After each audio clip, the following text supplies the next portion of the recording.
अस्सलामुअलैकुम प्यारी प्यारी फ्रेंड्स, कैसी हैं? उम्मीद करती हूँ कि आप सब ठीक होंगी। मैं भी अल्लाह के फजल से बिल्कुल ठीक हूँ और एक बहुत प्यारी सैटरडे मॉर्निंग के साथ आपके सामने हाज़िर हूँ। ये प्यारी सी मॉर्निंग इसलिए है कि सैटरडे संडे को बच्चे घर होते हैं और नाश्ता कुछ हैवी किस्म का बनता है। जी हाँ, तो मेरा भी आज मूड बन गया मूली के पराठे बनाने का। तो मैंने सोचा कि क्यों ना ये रेसिपी आपके साथ शेयर करूँ, तो इसलिए मैं ये सुबह-सुबह ही मोबाइल लेके किचन में आ गई हूँ और को बड़ी कोशिश की कि टाइम से अपलोड कर दूँ। चले कोई बात नहीं, आप कल को बना लीजिएगा। चलें जी, हम अपनी रेसिपी की तरफ चलते हैं। तो अच्छा, कोई टाइम होता था कि मेरे से भी ना मूली के पराठे सही से नहीं बनते थे, मगर जब से बनने शुरू हुए ना तो इतने अच्छे बनने लगे हैं। तो मैंने सोचा कि क्यों ना आप लोगों के साथ भी ये टिप्स शेयर करूँ जिनको मैं फ़ॉलो करती हूँ। तो जी हाँ जी, ये मैंने 3 से 4 तकरीबन 1 केजी मूलियाँ लेके तो उन्हें कश कर लिया। ये देखें, तो आप निचोड़ सकती हैं तो निचोड़ लें, नहीं निचोड़ सकती तो कोई बात नहीं। आज मैं आपको इसका वो तरीका बताऊँगी कि कोई बात नहीं, ना भी निचोड़ें तो ये लें जी। वो मैंने सूखा धनिया और सूखी मेथी ली थी और ये मूली के पत्ते, सब्ज़ मिर्चें और धनिया। और ये सूखी मेथी की शक्ल पता है आपको, इस ये घर के वो सारे मसाले जो हम डालेंगे, सूखी मेथी की ये शक्ल आपको इसलिए ऐसी नज़र आई है कि ये मैंने ना घर में सुखाई हुई है। तो अब ये सूखा धनिया और सब्ज़ मिर्चें मैंने पीस ली हैं, ठीक है। ये जो 3 से 4 सब्ज़ मिर्चें थी और सूखा धनिया इन्हें पीस लिया है। और अब ये मूली के पत्ते बारीक-बारीक हम इनकी कटिंग कर लेंगे, क्योंकि ताकि ये रोटी में हमें पराठे में डिस्टर्ब ना करें बिल्कुल भी। और ऐसे ही हम सब्ज़ धनिये को भी बारीक-बारीक काट लेंगे। अच्छा, सूखी मेथी आप ऐसे लगेगी जैसे उलझी-उलझी है, तो इस तरह की बात कोई नहीं है, वो घर में सुखाई हुई है ना, तो वो बस इसको जब क्रश करेंगे तो माशाल्लाह इसकी खुशबू बाज़ार की मेथी से 50 गुना ज़्यादा अच्छी होती है। और ये मुझे पता होता है कि अपने हाथों से सिखाई हुई है, ये हेल्दी है, इसमें कोई मसला नहीं है। तो ये ले जी, ये बेचारी मेरी मेथी, इसको इग्नोर करें शक्ल को, मगर आप इसकी अकल को नहीं जानती। ये इतनी मज़े की होती है ना खुशबू इसकी, कि बहुत ही अच्छी होती है कि बाज़ार की का फिर दिल ही नहीं करता। एक बार सुखा लो तो पूरा साल गुज़र जाता है, ठीक है? तो ये सब्ज़ मिर्चें और सूखा धनिया पिसा हुआ है और ये मेथी को मैं अच्छे से क्रश हाथ से कर रही हूँ। तो अब हम एक पैन लेंगे, उसमें 1 टेबलस्पून सिर्फ़ ऑयल डालेंगे। याद रखिएगा, ओनली 1 टेबलस्पून, इससे ज़्यादा नहीं डालना, तो वरना हमारे पराठे ठीक नहीं बनेंगे। ये अब मैंने सूखा धनिया और सब्ज़ मिर्चें जो डाली थी, पीसी थी, उनको डाल के हमने 1 मिनट तक हल्के-हल्के घुमाना है। आग मैंने कम रखी हुई है। और ये एक प्याज़ है, ये छोटे साइज़ का, ये मैं आपको बताना भूल गई थी, फिर मैंने जल्दी से कट किया। ये अजवाइन है, हाफ़ टेबल स्पून हमने अजवाइन डालनी है। तो ये देखें जी, ये ज़ीरा है, ये हमने डालना है और इसको अच्छे से हमने मिक्स कर लेना है। अच्छा, मूली के पत्ते ना, जिस जब भी मूली की कोई डिश बनाए ना, उसमें मूली के पत्ते ज़रूर ऐड कर लिया करें, क्योंकि ये खाना हज़म करने में बड़ी मदद कर, कहते हैं ना, खाने को मूली हज़म करती है और मूली को मूली के पत्ते हज़म करते हैं, इसलिए मूली के पत्ते डालना तो ज़रूरी है। अब जब हमने मूली कश की हुई डालनी है तो हमने थोड़ी आग तेज़ करनी है, हल्की नहीं करनी, ठीक है? और इससे सारा मूली का पानी खुश्क होगा, ठीक है? तो साथ ही हमने मसाले डाल देने हैं। मैंने पिसा गरम मसाला डाला है हस्बे ज़ायक़ा, नमक भी आप हस्बे ज़ायक़ा डाल लीजिएगा। मैंने 1 टेबल स्पून 1 एंड हाफ़ डाला है। तो आप भी बस तकरीबन इतना डाल लीजिएगा, क्योंकि तेज़, इसमें थोड़ा-सा भी नमक तेज़ हो जाए ना मूली में बिल्कुल भी अच्छा नहीं लगता, इसलिए।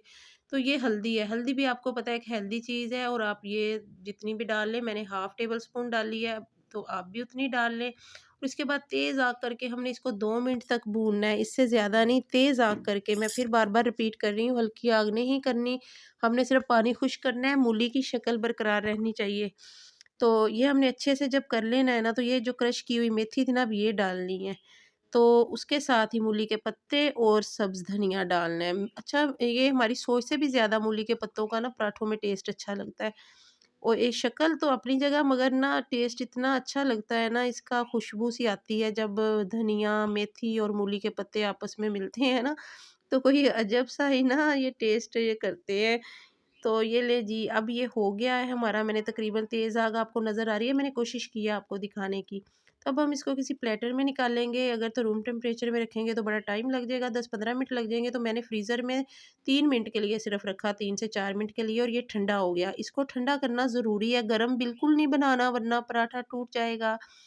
तो जितनी देर हम पेड़े रेडी कर रहे हैं, तो ये ले जी, हमारा ये भी ठंडा हो गया है। मैं कोशिश करती हूँ कि कम टाइम में ना आपको सारी रेसिपी दे दूँ, छोटे-छोटे पॉइंट भी बता दूँ जिनको मैं फ़ॉलो करती हूँ। तो इसलिए कभी-कभी मैं फॉरवर्ड करती हूँ कि आपको पता है, मुझे भी पता है टाइम सबके पास शॉर्ट है, तो इसलिए कम टाइम में दिखाने की कोशिश करती हूँ। ये ले जी, अब हमने छोटे साइज़ का पेड़ा बनाया है, उसकी शक्ल मैं आपको दिखा दी है।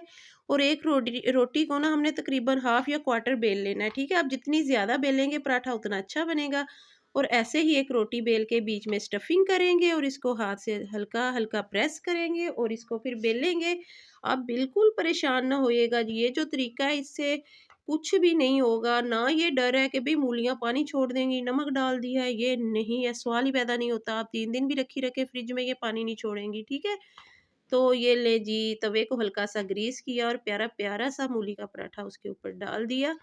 और अच्छा, अगर आप इस रेसिपी से पराठे बनाएँगी ना, आप देखना कमेंट करने पे मजबूर हो जाएँगी। अच्छा, रोटी को दोनों तरफ से अच्छे से सेंकना है, इसका एक फ़ायदा होगा पराठा क्रिस्पी बनेगा, दूसरा फ़ायदा होगा कि ऑयल कम लगेगा। और जब हमने ऑयल डाल लेना है ना, तो पराठे को छोड़ना नहीं है, इसको ऐसे हल्के हाथ से घुमाते जाना है। इससे पता क्या होगा, सम टाइम होता है पराठा सेंटर से क्रिस्पी होता है, किनारों से नहीं। मगर ये देखें माशाल्लाह, आपको नज़र आ रहा है ना कि सेंटर से ज़्यादा किनारों से ये क्रिस्पी होगा। और ये काला-काला नहीं होगा, गोल्डन होना चाहिए भई पराठा, काला नहीं होना चाहिए। काला हो गया तो फिर पराठा पराठा नहीं है। तो फिर तो जलने का ही आएगा ना, इसलिए आपने थोड़ी-सी मेहनत करनी है। मेहनत नहीं, इसको आदत ही समझ लें। पराठा डालना है और इसको घुमाए जाना है, घुमाए जाना है। ये देखिए माशाल्लाह कितना अच्छा पराठा रेडी हुआ है और इतनी जल्दी, कोई टाइम नहीं लगा, कोई मुश्किल नहीं हुई। तो आप भी इस तरह से बड़े मज़े के क्रिस्पी-क्रिस्पी पराठे अपने घरवालों को संडे मॉर्निंग में बना के दे सकती हैं। आज तो अभी सैटरडे है और मैं कोशिश की मैं जल्दी से अपलोड कर दूँ, मगर बच्चों को खिलाते-खिलाते बस टाइम ही ज़्यादा हो गया। चलिए कोई बात नहीं, आप कल बना लेना। और मैंने तो माशाल्लाह ऐसे ही बहुत ज़्यादा सब घरवालों के पराठे बनाए, इसलिए एक ही फाइनल लुक दिखा पाई, क्योंकि पराठा जो है ना, मैं फिर से आपको इसलिए दिखा रही हूँ कि किसी से मिस हो गया है तो फिर से देख लें कि मैं इस तरह करती हूँ।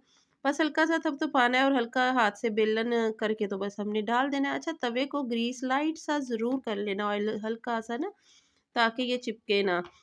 और अगर मेरी तरह जल्दी बनाने की कोशिश करेंगी तो कई बार कुछ मिसहैप भी हो सकता है, मगर ये देखिए अपने हाथ से ही ना चिपक के फाड़ लूँगी। तो मगर ये देख ले मेरे से अपनी जल्दबाज़ी की वज़ह से, तो कोई बात नहीं, मैंने उसको भी हैंडल कर लिया, परेशान नहीं बस होना। तो बस इसी तरह हमने सारे पराठे बना लेने हैं, क्योंकि पराठे ऐसी चीज़ है कि ये गरमा-गरम ही खाए जाते हैं। तो मेरे घर वाले भी माशाल्लाह खाने को बैठे हुए हैं और बस एक-एक पक रहा है और सबको मैं पीछे दिए जा रही हूँ। इसलिए सबकी फाइनल लुक तो नहीं दिखा सकती, मगर कोशिश की है कि इतनी सी वीडियो में आपको सब कुछ समझ आ गया हो, कुछ भी मिस ना हुआ हो, क्योंकि मेरी यही कोशिश होती है कि सब कुछ मैं बता दूँ, जो मेरे माइंड में पॉइंट्स हैं, जिनको मैं फ़ॉलो करती हूँ कि ये ना होने पाए तो ऐसा हो जाए। मैं इसलिए हर बात खुल के बताती हूँ कि कुछ भी मिस ना हो। अगर आपको मेरी मेरी ये पराठों की वीडियो आज की पसंद आई है और ये रेसिपी पसंद आई है, और अगर आपने इस तरीके से बनाए, तो आपने मुझे कमेंट करके ज़रूर बताना है कि मुझे बड़ा अच्छा लगेगा कि किसी ने मेरे वाली रेसिपी से बनाए हैं, क्योंकि ये रेसिपी मैंने अपनी अम्मी से सीखी थी। क्योंकि वो कहती होती थी, लोग क्यों कहते हैं कि मूली वाला पराठा टूट जाता है, ये सवाल ही पैदा नहीं होता, आप इस तरह से बनाया करो। और इसको ना दम देने की कोशिश नहीं करनी, मूलियों की अपनी शक्ल बरकरार रहनी चाहिए, ये भी एक पॉइंट है कि उसको ना ऐसे ही खिली-खिली रहनी चाहिए, तो हल्की आग पे नहीं हमने इनको करना, ठीक है? और मुझे अपनी दुआओं में याद रखिएगा और अपना ढेर सारा आप ख़्याल रखिएगा। अल्लाह हाफ़िज़।